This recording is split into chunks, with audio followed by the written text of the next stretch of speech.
In this video, we're going to discuss about the maximum and maximum minimum theorem. So, bago tayo mag-proceed dun sa theorem, define muna natin ano yung maximum function tsaka yung maximum point ng function. Absolute maximum or absolute minimum. Okay, so for definition, let A be a subset of R and let F be a function from A to R. Then F has an absolute maximum on A if there exists X star element of A such that f of X star is always greater than or equal to f of X for any value of X element in A. So say that X star is an absolute maximum of A. And then for the second definition, this is about absolute minimum. F has an absolute minimum on A if there exists X star, nasa below naman, element of A such that f of X star less than or equal to f of X for any value of X. For any value of X element in A. Say X star is an absolute minimum point of A. So madali lang intindihin yung definition na to, no? So kumbaga, halimbawa meron tayong graph ng function. So let's say ito yung ating function. So merong value ng X. So let's say this is X star. Na kapag sinubstitute mo siya sa f of X, so yung value ng f of X na yon greater than or equal sa kahit anong value ng f of X within A.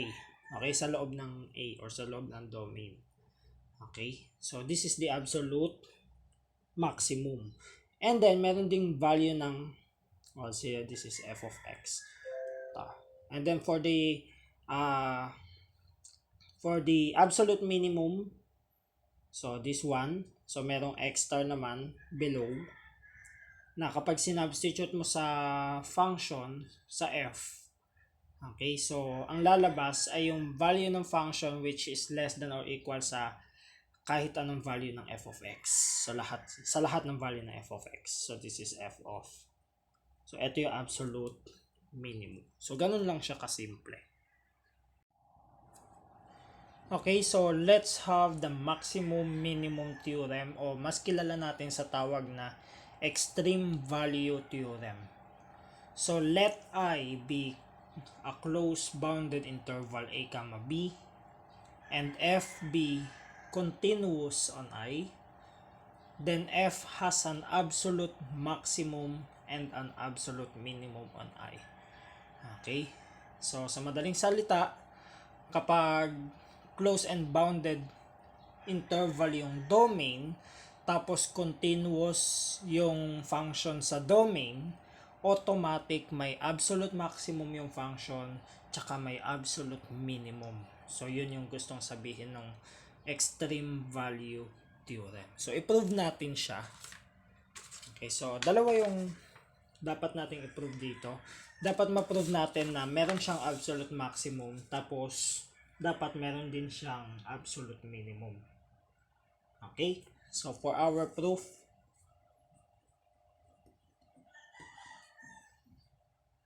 so if f is continuous mula dun sa assumption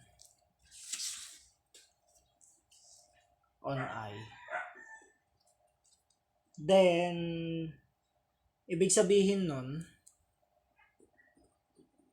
yung range natin, kasi continuous yung f then yung f of I natin, which is yung range, which is defined by f of X such that X is element of I, is bounded. Kasi yung I natin close bounded, so continuous yung f natin, so bounded yung ating f, yung range. So now let S star be defined by the supremum of I, f of I, supremum of f of I. Okay, and let's say yung S star below is our infimum ng f of I.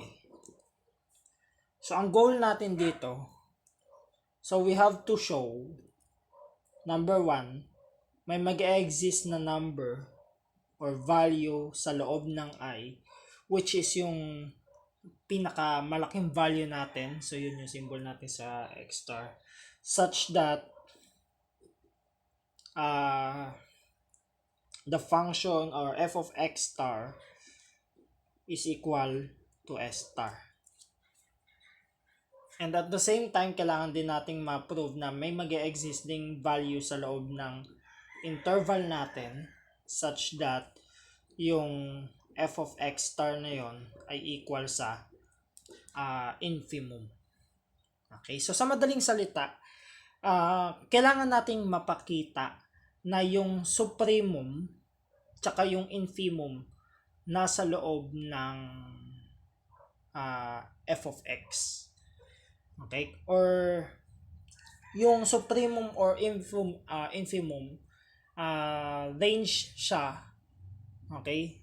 Kumbaga yung value ng x na sinubstitute natin sa f ay galing kay I para makuha yung supremum tsaka infimum. Okay? So now, ang ipapakita lang natin dito sa proof, ito lang. Okay? So, kayo na bahala dito sa number 2. So, dito tayo sa 1 lang. Okay. Now, since yung S star ay supremum ng f of I, supremum of f of I, then, for any natural number n, kapag nag-subtract tayo dito sa S star, let's say S star minus 1 over n for any natural number n, then itong S star minus 1 over n, hindi na siya upper bound. Kasi supremum na to least upper bound na siya. So yung S star minus 1 over n is not an upper bound. Not an upper bound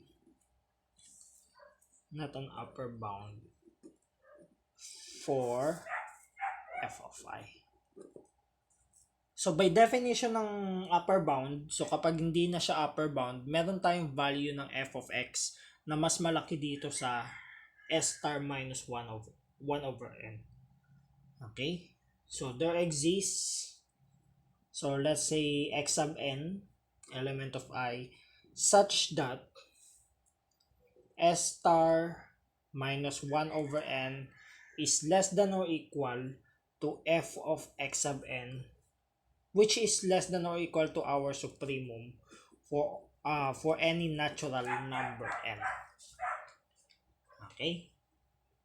Now, so sa assumption natin kanina, yung I natin ay bounded. So, since yung I ay bounded, since I is bounded, okay, then yung x sub n, or sequence of x sub n, which is nasa loob ng I, is also bounded. Okay? At kung bounded yung ating sequence, pwede natin gamitin yung Bolzano-Weierstrass. So, by Bolzano-Weierstrass, may mag-exist na convergent subsequence again. Convergent subsequence. Let's say that convergent subsequence is x sub n sub k.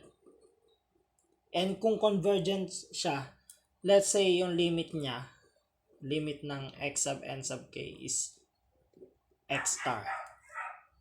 Okay, so we don't know what is x star. So basta sabihin natin yung x star na yun yung limit ng x sub n sub k. Okay?